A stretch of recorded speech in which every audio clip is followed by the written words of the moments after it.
Petroleum मसनूआत की कीमतों में मामूली कमी। पेट्रोल की कीमत में 12 पैसे फी लीटर कमी कर दी गई। नई कीमत 336 रुपये 3 पैसे फी लीटर हो गई।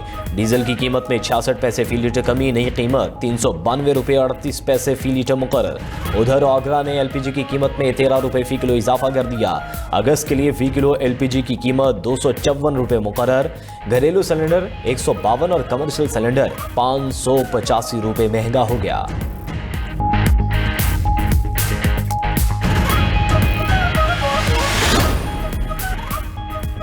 इसराइल गजा मुआहदे पर बहुत खुश है। किसी ने नहीं सोचा था कि हमास को गैर मुसल्लह करना मुमकिन होगा। अमेरिकी सदर ट्रंप का कहना है कि जैसे ही हमास को गैर मुसल्लह करने का अमल मुकम्मल होगा, इसराइली अफवाज गजा से वापस चली जाएंगी। मुआहदा गजा में नई फलस्तीनी हुकूमत के क़याम की राह हमवार करेगा। सदर ट्रंप का ईरान के खिलाफ ताकतवर हमले जारी रखने का ऐलान। कहा, ईरान बहुत खराब काम कर रहा है, इस पर इतने शदीद हमले करेंगे कि वो बर्दाश्त नहीं कर सकेंगे। ईरान के साथ अब भी मुआहदे पर पहुंच सकते हैं। अमेरिकी सदर ने एक दफा फिर पाक भारत जंगबंदी का तज़किरा कर दिया। कहा, उन्होंने पाक भारत जंग खत्म कराई। जंग में 11 तैयारे गिराए गए। वज़ीर आज़म शहबाज शरीफ ने कहा कि आपने 5 करोड़ इंसानी जानें बचाई।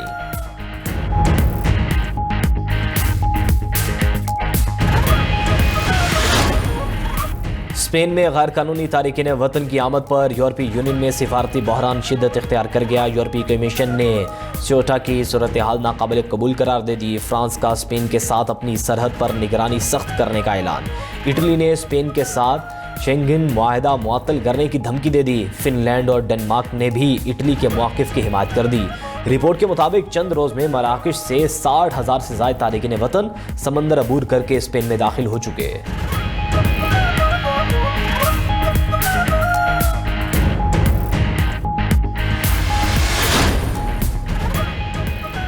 अमरीकी सदर एक बार फिर इजलास के दौरान नींद में नजर आए। काबीना इजलास के दौरान अमरीकी वजीर जंग बोलते रहे जबकि ट्रंप सोते रहे। साथ ही किसी वक्त सर भी हिलाया, जिससे मालूम हुआ कि वो शायद नींद में हैं। इससे कबल भी कई बार ट्रंप इजलासों और मीडिया ब्रीफिंग के दौरान सोते देखे गए।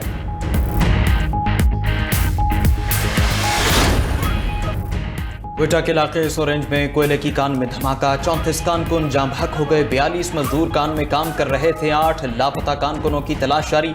रेस्क्यू एंड सर्च ऑपरेशन में अब तक 34 मजदूरों की लाशें निकाली जा चुकी हैं। ज़राए के मुताबिक कान में मीथेन गैस के बायस धमाका हुआ। वज़ीर आला बलोचिस्तान ने महकमा माइंस से फौरी रिपोर्ट तलब कर ली। कहा कि गफलत या कोताही साबित हुई तो जिम्मेदारों के खिलाफ कार्रवाई होगी। बलोचिस्तान हुकूमत का मुतासरा खानदानों के लिए माली इमदाद का ऐलान। वज़ीर आला के पी सोहेल आफरीदी का सरफराज बुकटी से राबिता।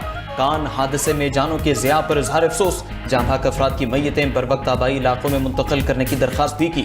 मरने वालों में शांगला के गांव पीराबाद के 28 अफराद शामिल हैं।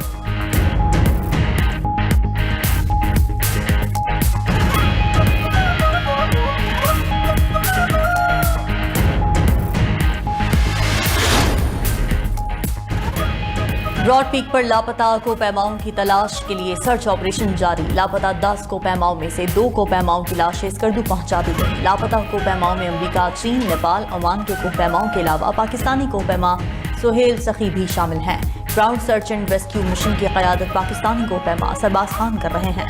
पाक फौज का हेली रेस्क्यू मिशन भी भरपूर मुआवनत कर रहा है। सर्च ऑपरेशन में K2 मिशन के दौरान बीमार होने वाले अतालवी कोपैमा को भी पाक फौज ने हेलीकॉप्टर के जरिए रेस्क्यू किया। एक दिन कबल ब्रॉड पीक सर करने की कोशिश में कोपैमाओं की टीम अचानक बर्फानी तोदे की जद में आ गई।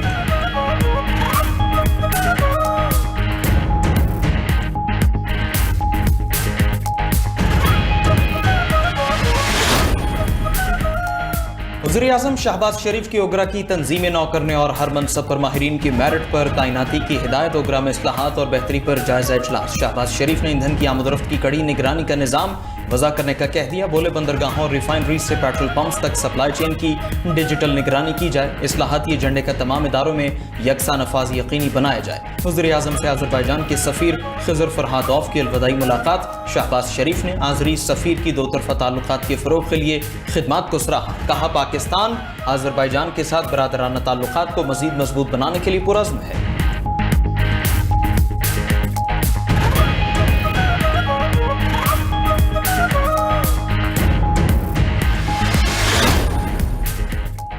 पाकिस्तान के समुद्री शोबे के लिए तारीखी कामयाबी। पाकिस्तानी समुद्री हुदूद का नाम जंगी खतरात वाले इलाकों की फहरिस्त से निकाल दिया गया।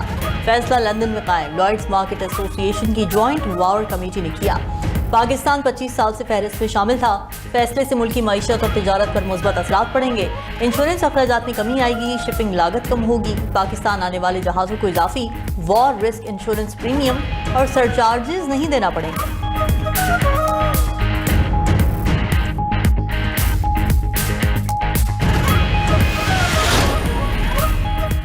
ईरान के खिलाफ ताकतवर हमले जारी रखेंगे। अमेरिकी सदर ट्रंप की फॉक्स न्यूज से गुफ्तगू। कहा कि ईरान के खिलाफ फौजी कार्रवाइयां कामयाबी से जारी हैं। हमारी हिकमत अमली मुसलसल कामयाबियां हासिल करना है। ईरान के पास आखिरकार पसपाई के सिवा कोई रास्ता नहीं बचेगा। ईरान के पास पीछे हटने के अलावा कोई चारा नहीं है। उधर बरतानवी मीडिया के मुताबिक अमेरिका और इसराइल ईरान की जमीनी नाकाबंदी पर गौर कर रहा है। ट्रंप और नेतन्याहू ने ईरान की दरामदात और बरामदात महदूद करने पर बातचीत की। पड़ोसी ममालिक से ईरान की सरहदी गुजरगाहें महदूद करने पर मुशावरत का इम्कान है। इराक, तुर्की, तुर्कमानिस्तान समेत ईरान के हमसाया ममालिक से ताउन मांगा जाएगा।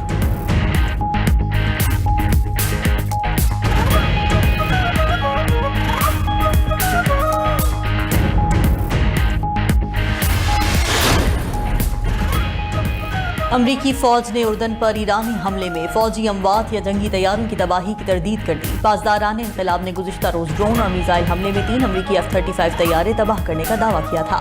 पासदारान इंक़िलाब का बहरीन में अमरीकी शेख ईसा एयरबेस और कुवैत ने अमरीकी अहमद अल जाबिर एयरबेस पर ड्रोन हमले का दावा।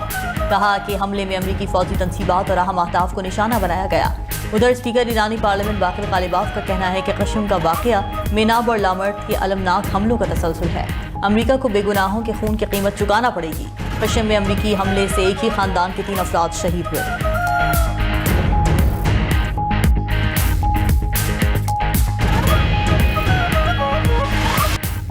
मुल्क में बेहतर तर्ज हुक्मरानी की ज़रूरत है। इसके बगैर मामलात हल नहीं हो सकते। इंतज़ामी स्ट्रक्चर में कोई तो मसला है जो पूरी तरह डिलीवर नहीं हो रहा। कौम को मज़ीद कंफ्यूज करने की ज़रूरत नहीं। सियासतदानों से दरख्वास्त है कौम को शाऊर दें। कुछ जमातें हुकूक की बात करती हैं, क्या वो अपने फ़राइज़ से आगाह हैं?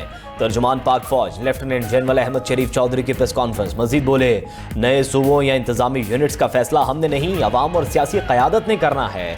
लोगों की राय लें, अवाम बता देंगे वो क्या चाहते हैं। मोहसिन नकवी ने जो बयान दिया वो उनकी ज़ाती राय है, इस पर तबसरा नहीं करूँगा। 1972 में हमारी आबादी 7-8 करोड़ थी, आज 25 करोड़ है। आबादी 4 गुना बढ़ गई और वही 4 सूबे हैं, तो हमें सोचना पड़ेगा। हमें अपनी सियासी जमातों पर एतमाद करना चाहिए। कोई मसला हो तो सियासतदान हल निकाल लेते हैं। पाकिस्तान की फौज हमारी रेड लाइन है। कश्मीर की सरहद पर खड़ा हमारा सिपाही सिर्फ सरहद की हिफाजत नहीं करता, बल्कि अपनी जान खतरे में डालकर पाकिस्तान की हिफाजत करता है। बिलावल भुट्टो ने कहा कि हमारे सिपाही किसी सियासी बहस का निशाना नहीं बनने चाहिए। शहीद फौजियों और पुलिस के जवानों की कुर्बानियों को कभी नहीं भुलाया जा सकता।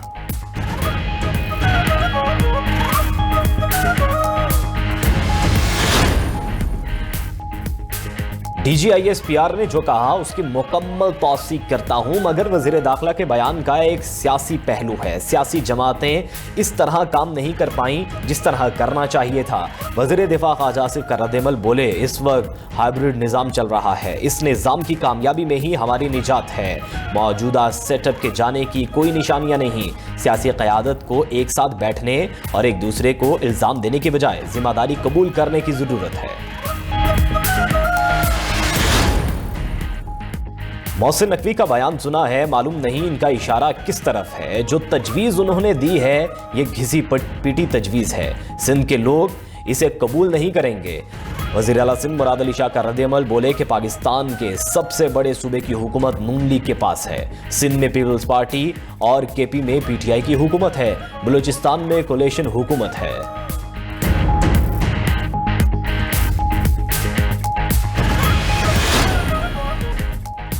पंजाब में मूसलाधार बारिशें, इस्लामाबाद, रावलपिंडी, अटक, फैसलाबाद, मियांवाली में बरसात। रावलपिंडी के निशेब इलाके बारिशी पानी में डूब गए। गवाल मंडी और कटारियां के मकाम पर नाला लई की सतह 9 फुट रिकॉर्ड। शहर का मशहूर राजा बाजार भी पानी की नजर हो गया। हर तरफ पानी ही पानी। सड़कें और गलियां तालाब का मंजर पेश करने लगी। बरसाती पानी दुकानों में दाखिल होने से ताजिरों का करोड़ों रुपए का नुकसान। भरकहू में भी शदीद बारिश से गाड़ियां पानी में डूब गईं। मरी के मुख्तलिफ मकामात पर लैंडस्लाइडिंग और इमारतें गिरने के वाक़यात। एक्सप्रेस वे एयरपोर्ट के मकाम पर 3 मंजिला इमारत गिर गई। लाहौर, उकाड़ा, सरगोधा और मंडी बहाउद्दीन में भी बादल बरसे। पिंडी घेब में कई मकानों और दुकानों को शदीद नुकसान पहुंचा। चकवाल में ढोक कुतुबुद्दीन डैम का आजाद नामी बंद टूट गया। पानी का रेला कॉजवे और मुल्हका आबादी की तरफ बढ़ने लगा। अटक में गंडक और मल्होवाला के करीब डैम ओवरफ्लो हो गया। पानी करीबी इलाकों में दाखिल। उधर सियालकोट डस्का में बारिश के पानी में डूबकर 2 बच्चे जाँ बहक, तीसरे बच्चे की हालत तशवीशनाक।